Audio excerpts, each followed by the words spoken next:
Shalom, shalom Yisrael, Kol Olam La Yahweh Bahashem Yahushai, Bahashem Rakak Wadash. Double honors to the elders and apostles of Great Millstone. Salutations to the elect Akim across the globe that are doing the work in truth and in sincerity and in charity.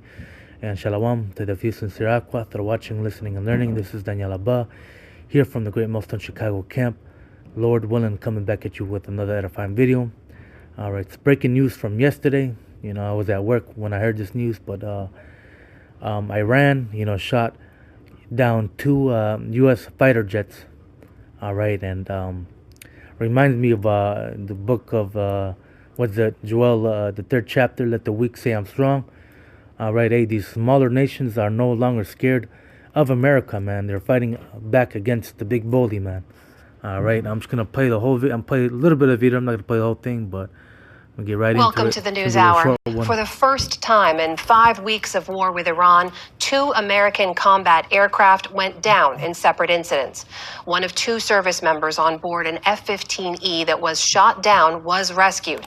But a military official tells the News Hour the whereabouts and status of the second crew member is either unknown or hasn't been disclosed.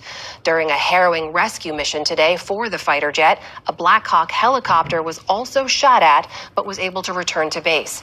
And the pilot of an A-10 Warthog was reportedly rescued after being shot down as it was leaving Iran's airspace. Stephanie Tsai has our report. Flying low over southern Iran this morning, American aircraft on an urgent and risky search and rescue operation for U.S. aviators shot down in their fighter jet.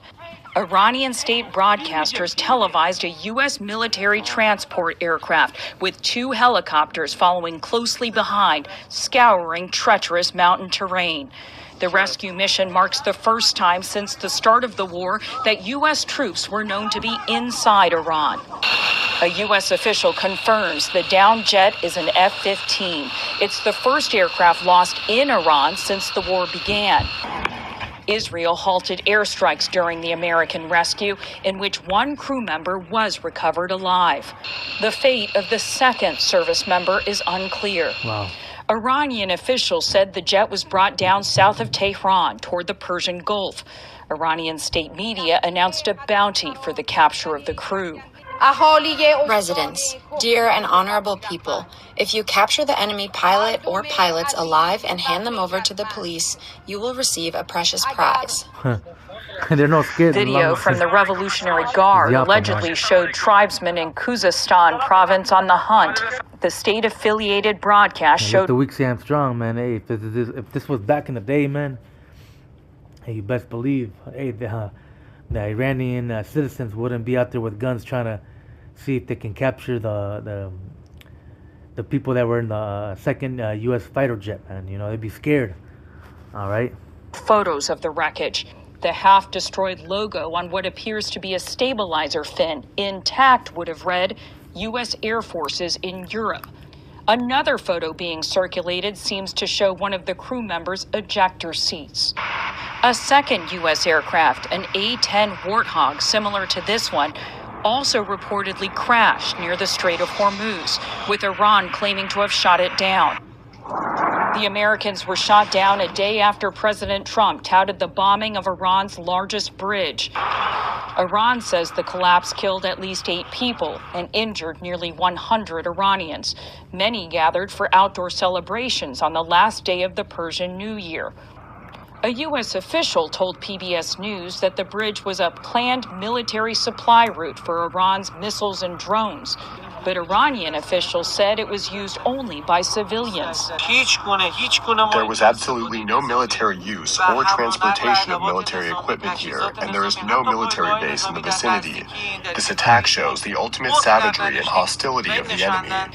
President Trump warned on social media of more attacks to come, stating, "Our military hasn't even started destroying what's left in Iran.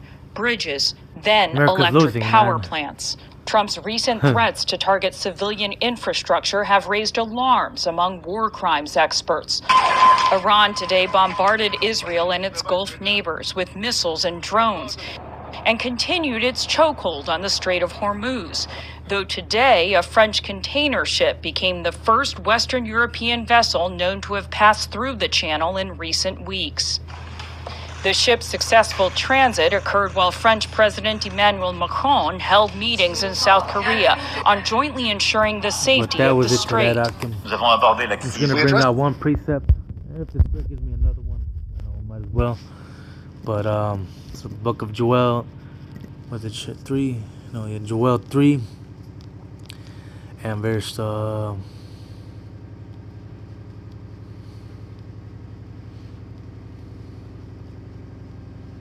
9, right? Yeah, and it reads, "Proclaim ye this among the Gentiles, prepare war, wake up the mighty men, let all the men of war draw near, let them come up." All right, and hey, these heathens, they're preparing their men to go to war against America. They're preparing their mighty men. All right. Meanwhile, here in America, man, these people ain't ready for war. They ain't trying to go fight for America. All right. The only reason why they're in the military and the army is because, hey, the recruiter said they're going to get a whole bunch of good benefits and they're going to get a Camaro or whatever. They're going to get money.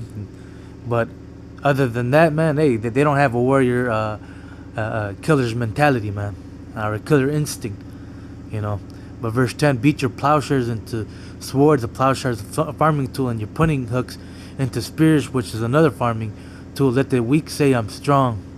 All right, and back in the day, Iran used to fight America, and they were scared of America. All right, they used to fight the whore with sticks and stones, man. They'll throw rocks at the military vehicles, at the tanks. All right, they didn't have weapons. All right, and hey, now the weak is strong, man. They have military, they have a nuclear capability. All right, their army's well trained.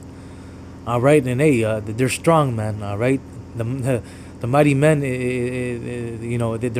their mighty men is waking up. They're strong, man. All right, verse 11, assemble yourselves and come, all ye heathen, gather yourselves round about. Thither cause thy mighty ones to come down, O Lord. All right, let the heathen be wakened and come up to the valley of Yehoshaphat.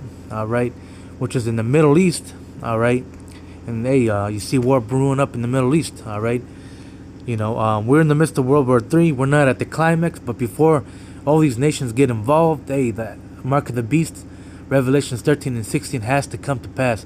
For there will I sit to judge all the heathen round about. All right, so hey, those people that signed up for the military here in America, they ain't coming back. Trump, was it 2 weeks ago, if I'm not mistaken, hey, he sent more U.S. military troops out to Iran, man, to fight them. They ain't coming back, man. The Lord's going to judge them, all right? Put you in the sickle, for the harvest is ripe. Come, get you down, for the press is full, the fats overflow, for the wickedness is great, man. So there's going to be a lot of judgment, man, in the valley of the Yehoshaphat, man. But that was it to that. There's some current news from yesterday I wanted to bring out, man. Yapa, man. America's losing, man. Call Lam Leha Bashima Shai, double honors for the apostles. Salutations to the elect. Till next time, Shalom.